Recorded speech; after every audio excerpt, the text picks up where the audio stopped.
Bonjour et bienvenue dans ce nouvel épisode de la saison 2 du podcast Les Alchimistes, dédié aux entrepreneurs libres et sereines. Cette deuxième saison, elle se veut orientée business et entrepreneuriat au féminin, ou en tout cas en accord avec son énergie féminine. Tout un sujet à explorer pour devenir une femme souveraine, heureuse et épanouie dans cette aventure si unique de l'entrepreneuriat. Je suis Laura Cardozo et je suis coach spécialisée dans le mindset, les émotions et le féminin sacré. J'accompagne avec beaucoup de joie des femmes qui sont prêtes à assumer leur vérité et leur unicité à travers leur métier passion. Et j'aime beaucoup leur rappeler qu'au-delà des discussions, des formations, autour de l'argent, du choix des stratégies et le reste, le plus important c'est d'être bien avec soi-même pour pouvoir prendre les décisions les plus alignées et les plus créatrices pour soi. Je te laisse découvrir tout ceci avec joie et si ce podcast t'apporte des réponses et que tu veux le soutenir, n'hésite pas à le noter, le partager et commenter sur les différentes plateformes à ta disposition. Merci d'avance et merci pour ton écoute. Et je suis contente de te retrouver aujourd'hui. J'enregistre cet épisode pour la deuxième fois parce que mon ordinateur a craché après 40 minutes d'enregistrement, donc je croise les doigts pour que celui-ci se passe au mieux. Je ne sais pas encore comment je vais nommer cet épisode, je sais juste que j'ai envie de te raconter comment je me suis perdue pour mieux me retrouver. Et pour que tu comprennes finalement et que ça te donne un exemple à la fois du travail que je fais sur moi et que je te propose de faire avec mon programme, mais aussi pour que tu puisses être entre guillemets alerte sur les petites choses qui comme ça nous désaxent et qui d'une certaine manière nous apprennent beaucoup mais ne nous permettent pas de nous réaliser tel que nous en avions envie. Donc voilà, c'est de ça dont on va parler aujourd'hui. Comment est-ce que tout ça a commencé ? Eh bien, je dirais que au moment où j'ai lancé mon programme, j'étais avec le désir de proposer, en tout cas de vivre le fait que 10 clientes, 10 nouvelles personnes rentrent dans mon monde, rentrent dans ce monde des archétypes du féminin. Et puis, finalement, ce n'est pas ce qu'il y a eu lieu. Il y a eu une vente, simplement.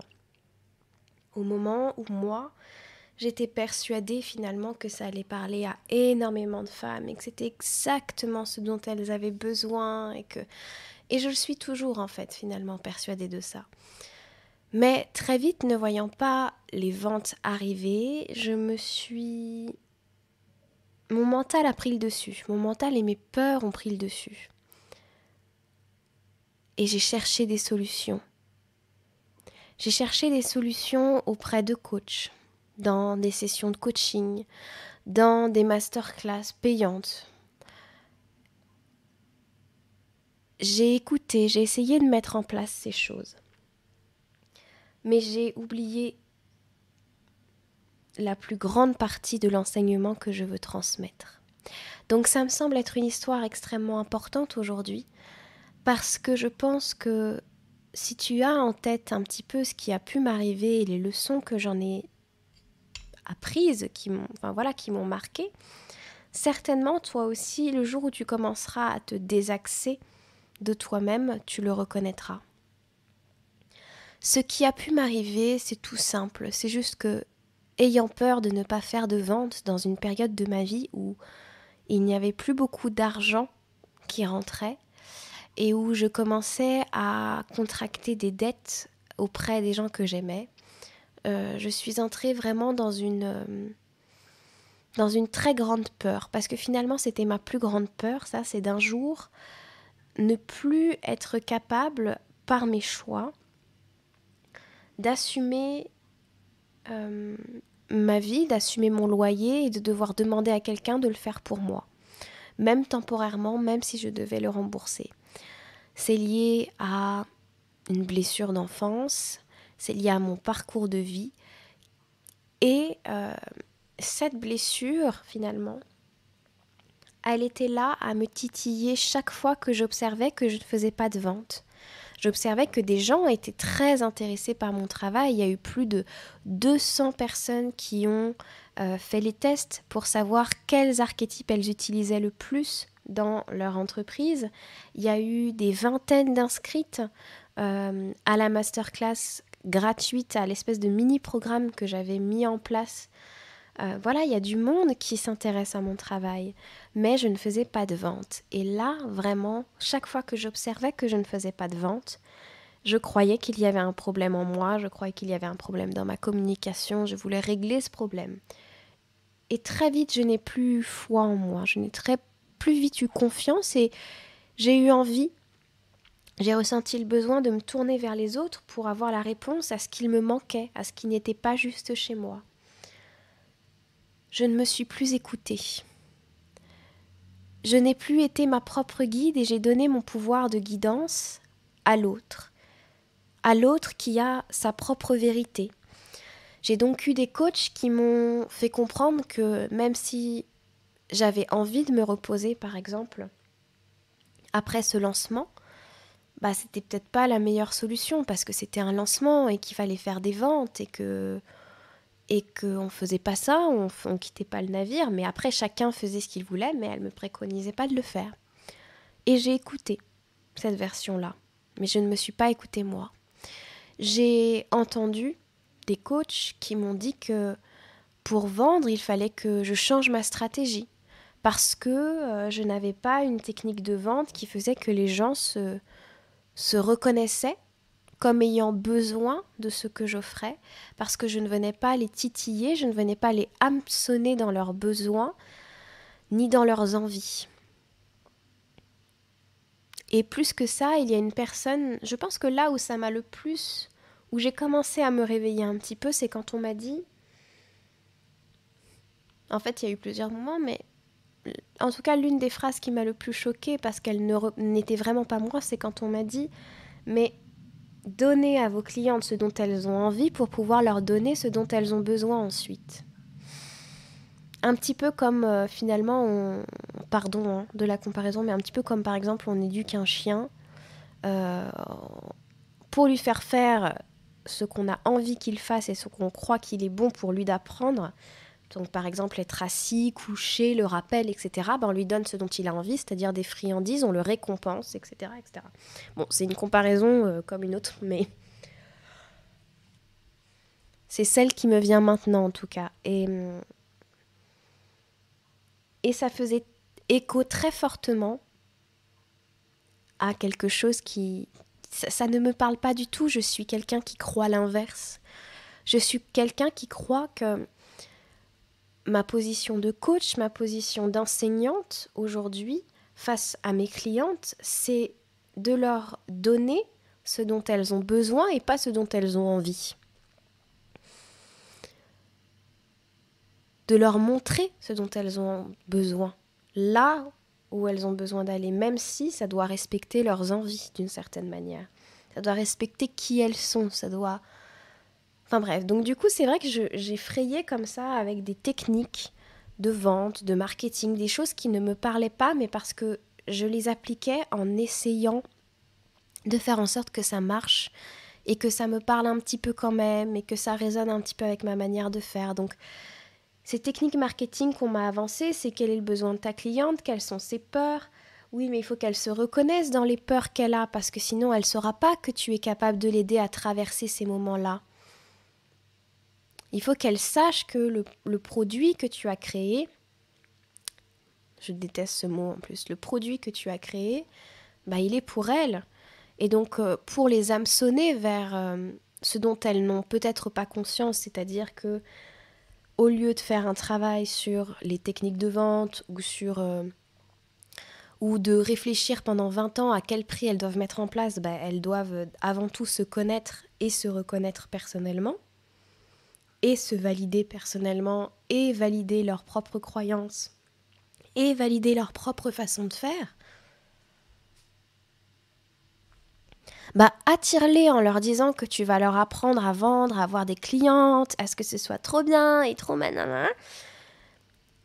Et après, tu leur donnes le travail intérieur, parce qu'elles ne savent pas qu'elles ont besoin de ça. Et en fait, maintenant que je suis revenue de tout ça, parce qu'en fait ça ne me parle pas du tout, je pense que tu l'entends à ma voix, ça, déjà je suis malade, mais au-delà de ça, clairement ça me fait tousser ce genre de façon de voir les choses. Une part de moi se disait, ça fonctionne pour les femmes qui me préconisent ça, donc pourquoi ça ne marcherait pas pour moi ? Et en fait, ça ne peut pas marcher pour moi parce qu'au fond de moi, je n'y crois pas, je n'y ai jamais cru et je n'adhère pas à cette façon de voir les choses. Je ne crois pas que mes clientes soient des bébés et que je dois agiter devant elles leur peur pour les attirer. Et en réalité, parfois ces coachs, elles proposent des choses qui m'attirent quand c'est en vibration avec mes peurs. Chez l'une d'elles, d'ailleurs, la masterclass que j'ai achetée, je l'ai achetée parce que c'était en vibration pleine avec une de mes peurs, celle de ne pas être capable de vendre. Je peux vous assurer que jamais je ne mettrai en place ce que cette femme a appris dans sa masterclass. Merci à elle de le partager et de faire en sorte que beaucoup de femmes réussissent à atteindre leurs objectifs grâce à ça et qu'elles se sentent épanouies de cette manière et que ça leur parle à elles. Mais bravo, merveilleux pour ces femmes-là et pour elles et pour cette coach. Mais pour moi c'est non. Mais il m'a fallu plus d'1 mois. Il m'a fallu 1 mois à expérimenter tout ça, à être vraiment au contact de ma peur et de ma blessure, cette blessure qui fait que je me sentais moins que rien, de ne pas voir l'argent rentrer alors que c'était facile pour moi de vendre avant. Ça a été facile pour moi de vendre avant. Cette blessure qui me faisait croire que je n'étais pas assez, que parce que j'avais cette situation-là où je devais demander de l'argent à quelqu'un, j'étais nulle, j'avais échoué dans mon parcours. Et vous savez comment je me suis réveillée de tout ça ? En m'écoutant, en mettant en place exactement mon programme, exactement ce que j'incarnais avant et ce que je prêchais de toute façon et ce en quoi je crois finalement, en le mettant en place. C'est-à-dire qu'un soir, j'ai ressenti que c'était plus fort que moi, que mon désir de faire une pause que j'avais ressenti dès le lancement de mon programme, il était toujours là, bien présent, que je ne pouvais plus rester à pleurer comme ça tous les jours, parce que c'est ce qui se passait, je pleurais tous les jours, et à me lamenter tous les jours, parce que de toute façon, je ne m'étais pas écoutée, et là, j'avais envie de partir. J'ai prévenu très rapidement les personnes qui comptaient pour moi, j'ai demandé de l'argent pour qu'on me paye les billets de train, et je suis partie voir ma mère. Quelques jours à peine, du lundi au jeudi. Je peux vous assurer que, à mi-chemin, dans le train, j'avais déjà laissé loin derrière moi mes problèmes. C'était comme si je ne pouvais plus les contacter. La charge émotionnelle n'était plus avec moi. Donc je pouvais regarder les choses autrement. Et je me suis rendu compte que finalement, j'étais en train de chercher des conseils de la part de personnes qui, dans la même situation que moi, vivraient elles aussi leurs blessures parce qu'elles non plus n'avaient pas été face à ces blessures-là. Et que certainement elles se sentaient rassurées par l'argent, les clients qu'elles manifestaient, mais qu'au fond, ces femmes-là, certaines en tout cas qui m'avaient conseillé,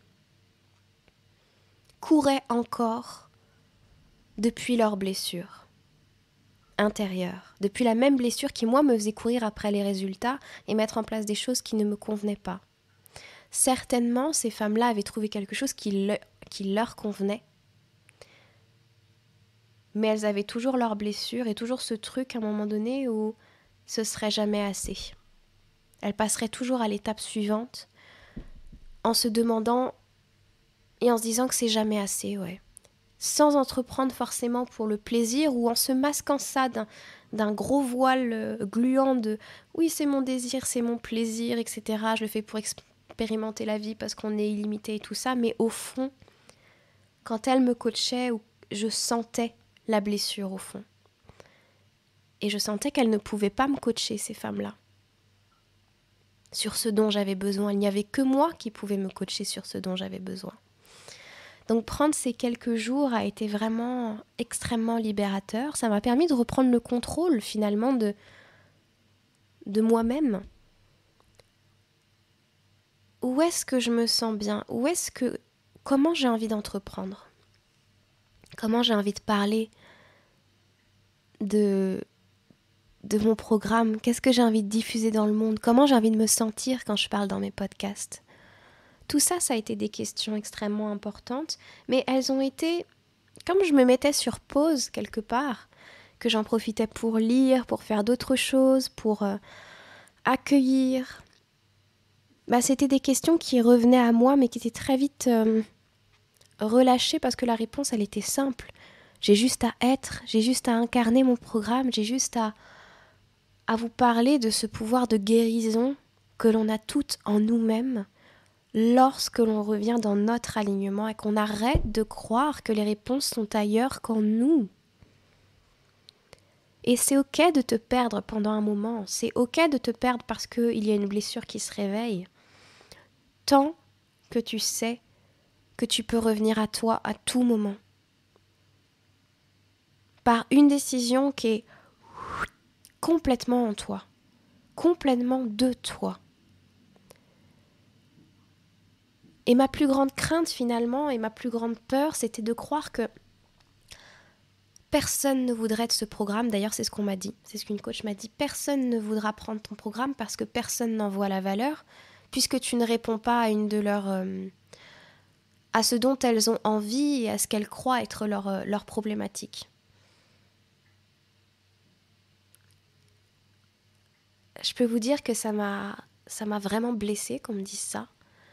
Mais avec le recul, je comprends pourquoi la personne m'a dit ça, parce que c'est son schéma de compréhension. Je crois que mes clientes, elles entendent autre chose quand je parle. Elles n'entendent pas leurs blessures quand je parle. Elles entendent leur cœur, elles entendent leurs âmes qui leur dit « Avec cette femme, ce serait autrement pour entreprendre. »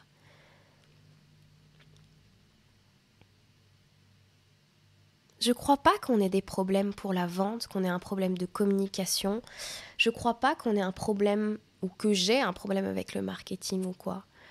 Je crois que mon problème, entre guillemets, j'ai un problème avec les choses qu'on essaye de m'imposer et que je ne crois pas vraies. Ou les choses que je m'impose moi-même et que je ne crois pas vraies. J'ai un problème avec les techniques qui ne me parlent pas à moi. J'ai pas un problème avec le marketing en général, j'ai un problème avec les techniques qui ne me parlent pas à moi. Qui ne me font pas moi me sentir bien, épanouie, joyeuse et pleinement heureuse de l'utiliser pour présenter ce que je fais à mes clientes. C'est tout.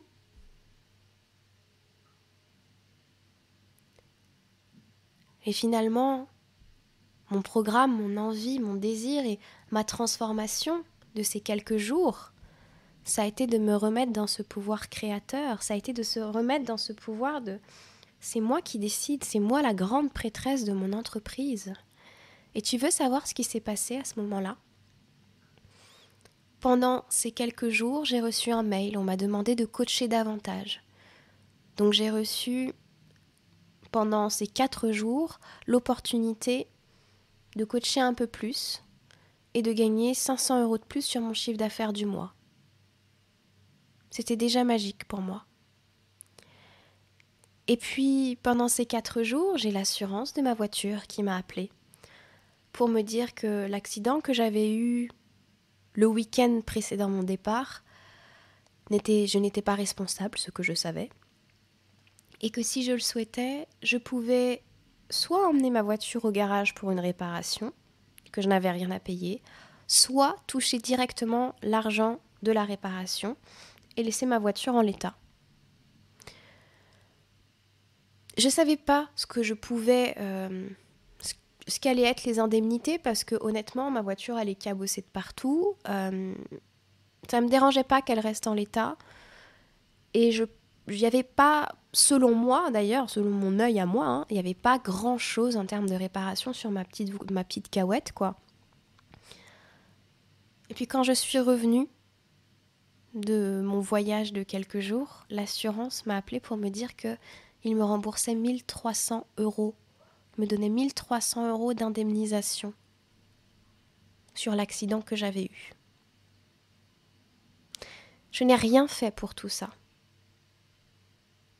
Je n'ai rien fait, j'ai juste décidé que toutes mes angoisses, quand j'étais là-bas, que toutes mes angoisses, elles venaient d'une peur qui était une illusion.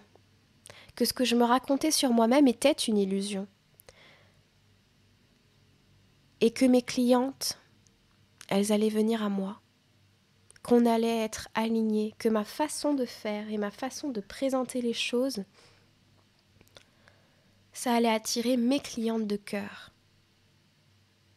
Que je ne devais pas m'en faire plus que ça, et que ça irait toujours. Et c'est vrai que c'est une phrase que je me suis dit souvent. Même si j'avais mal, même si j'étais dans ma tristesse et qu'il m'a fallu vraiment... Mais j'ai pleuré et pleuré, mais sans m'arrêter à certains moments. Mais j'ai accueilli ça, je crois que je ne me suis pas tellement jugée non plus d'avoir tout ça. Je ne me suis pas jugée d'avoir cette tristesse, je me suis jugée de m'être mise dans cette situation et il m'a fallu un peu de temps pour me pardonner.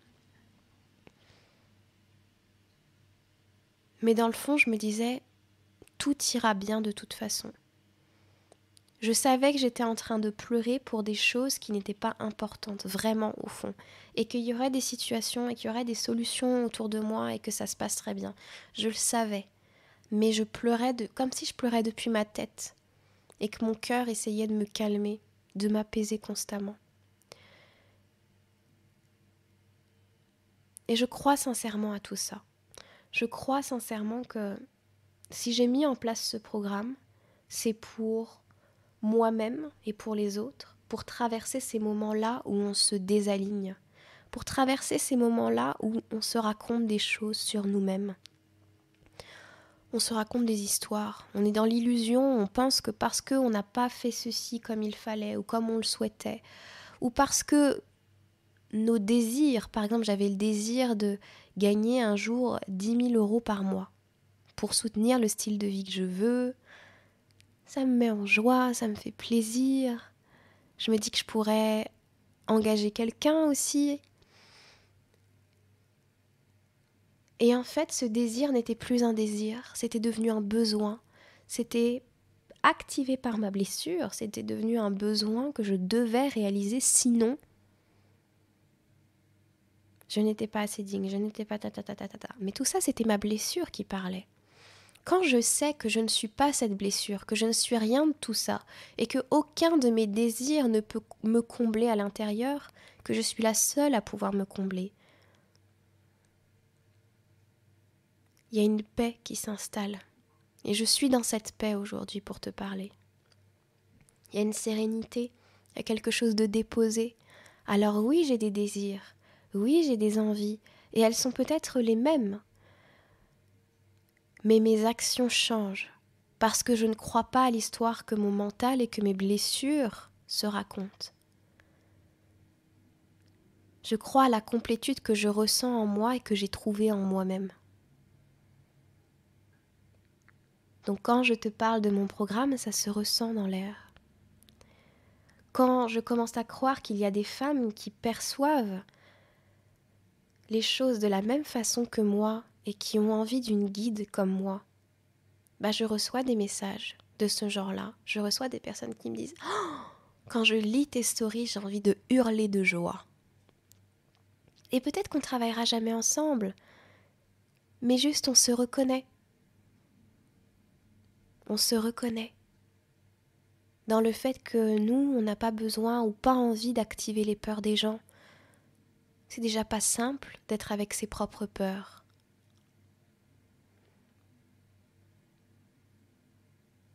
Moi, j'aimerais rappeler à chaque personne qui a des peurs ici et qui m'écoute, la peur d'entreprendre, la peur de se montrer ou quelle que soit la peur que tu puisses ressentir. Ne t'y attache pas. Ne crois pas ce qui est en train d'être raconté là. Tu n'es pas cette peur. Tu n'es pas le manque que tu crois avoir. Tu n'es rien de tout ça. Et si tu commences à te dire que tu n'es rien de tout ça, qu'est-ce que tu es ? Et comment tu fais les choses ? Et comment tu te ressens ? Est-ce que tu te sens complète ? Est-ce que tu te sens bien ? Est-ce que tu sais comment retrouver cette complétude ? Et est-ce que tu souhaites que je t'accompagne pour trouver cette complétude en toi ? Pour te sentir tellement bien quand tu entreprends. C'est ça mon désir de cœur. C'est ça le désir de ce programme. C'est pour ça que je travaille avec les archétypes du féminin sacré, parce que ça permet de... Même si c'est un mot que j'aime pas trop réaligner, je trouve que ça permet à chaque personne de venir se maintenir sur son axe et de retrouver constamment sa vérité. D'être constamment à son écoute pour suivre sa voie personnelle et son chemin. Et c'est extrêmement important dans le monde de l'entrepreneuriat, selon moi, aujourd'hui, que nous ne devenions pas toutes des clones à la recherche du million d'euros comme une validation ou comme le fait que nous soyons des grandes coachs ou des bonnes coachs. C'est n'importe quoi, ça, selon moi. Ça vibre pas, ça. Par contre, le fait que nous soyons heureuses de cheminer sur le chemin que nous avons choisi pour aider les autres et pour nous aider nous-mêmes, là, pour moi, ça vibre. Là, nous sommes des grandes coachs capables de nous remettre en question constamment et capables de respecter la responsabilité, les désirs, le pouvoir, la beauté, la vérité de chacune et de la façon de faire de chacune. Ça, c'est merveilleux. Ça, c'est ce que je veux. C'est pour ça que je travaille avec les archétypes. C'est pour ça que j'ai eu un coup de foudre, par exemple, pour l'archétype de l'Amazone, qui est dans sa vérité, qui est dans son feu à elle, et qui ne laisse pas la vie des autres l'empêcher de faire sa vie à elle. Voilà. Et c'est si bon de me retrouver que j'ai envie que chaque femme qui peut-être s'est sentie perdue, ou qui peut-être se sent appelée naturellement par une guérison de son féminin pour ne plus courir après quoi que ce soit, vienne à moi et qu'on travaille ensemble.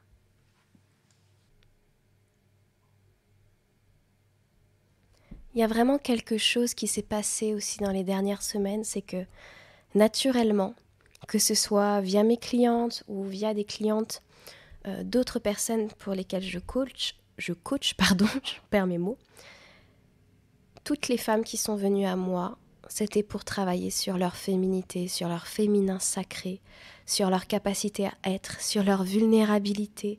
C'était des sujets tellement beaux. Et l'un des coachings qui m'a le plus touchée, qui m'a rappelé pourquoi je faisais ce métier, c'est une femme qui est venue en séance et qui m'a dit « J'ai tout.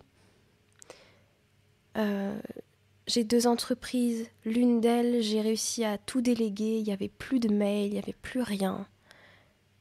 Tout roule. Et je n'arrive pas à être là, à me détendre. Il y a à la fois une sensation de vide et d'urgence. Alors je ne sais plus si urgence était son mot, mais ça ressemblait très fort. Et c'était la première fois que je la rencontrais, cette femme, et je sentais qu'elle avait passé toute sa vie dans cette énergie d'urgence, de faire. Donc elle avait une énergie masculine très développée et qu'elle présentait d'ailleurs très facilement. Mais en même temps, dans sa façon d'être, je captais son énergie féminine aussi très forte et développée, et comme si cette énergie féminine voulait vraiment ressortir. Alors, on a fini par aller voir ce qui se passait dans cette situation d'urgence qu'elle ressentait. Et on s'est rendu compte que, comme beaucoup de femmes, cette situation, c'était la peur de ne pas être utile, la peur de ne pas avoir d'utilité sur Terre. Si finalement tout roule, tout va bien et qu'il n'y a plus rien à solutionner, quel est mon intérêt ici, à être là ? Inconsciemment, c'était une blessure qu'elle portait. Alors, je suis désolée, c'est un peu roots aujourd'hui, j'ai mon ordinateur qui souffle très très fort, je vais l'éloigner le temps de quelques minutes pour que tu l'entendes un petit peu moins. J'arrive tout de suite.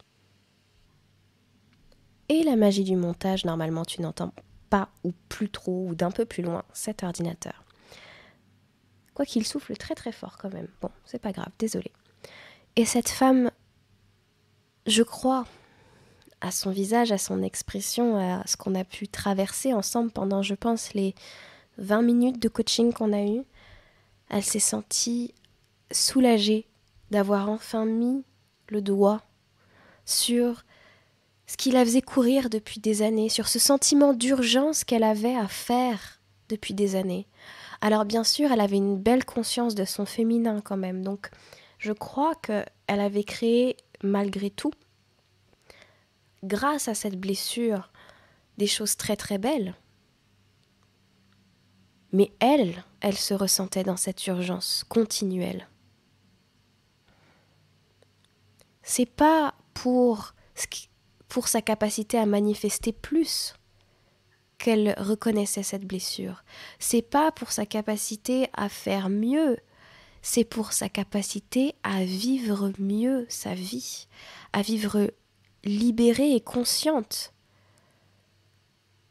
de cette blessure, à vivre son masculin, sa capacité à faire et à créer d'une nouvelle manière, et à vivre sa capacité à être pleinement d'une nouvelle manière aussi, sans cette culpabilité qui lui disait tout le temps depuis sa blessure, qui venait de cette blessure et qui disait tout le temps, mais là t'es en train de lire un livre, à quoi ça sert ? Ça sert à rien, t'es pas venu sur Terre pour ça, t'es venu sur Terre pour aider tes prochains, bah alors qu'est-ce que tu fais là, à te reposer, à prendre des choses pour toi ? Pourquoi la vie elle est belle pour toi et pas pour les autres là-bas ? T'as pas encore fait assez ?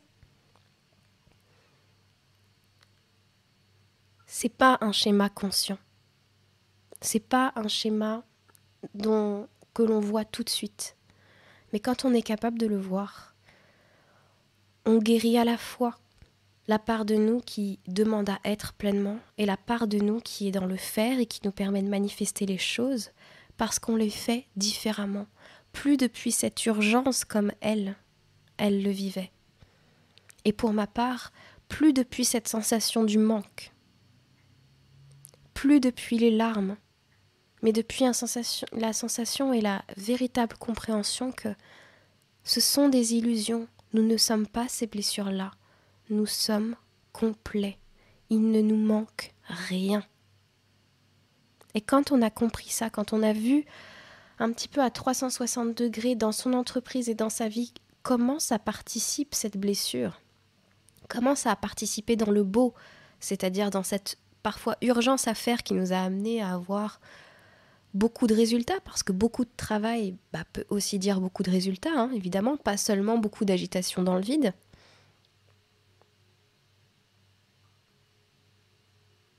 C'était beaucoup de résultats, mais à quel prix ? Dans quelle façon, dans quelle énergie et dans quelle croyance vis-à-vis de soi ? C'est pour ça que je crois sincèrement que ce que j'offre aujourd'hui, le travail de transformation que je propose aujourd'hui dans mes séances de coaching ou grâce au programme, il est fondamental. Il est fondamental pour toutes les femmes. Je souhaite vraiment accompagner des gens dans cette transformation-là, de tout mon cœur. Et il y a des places actuellement pour le faire en coaching one-on-one avec moi.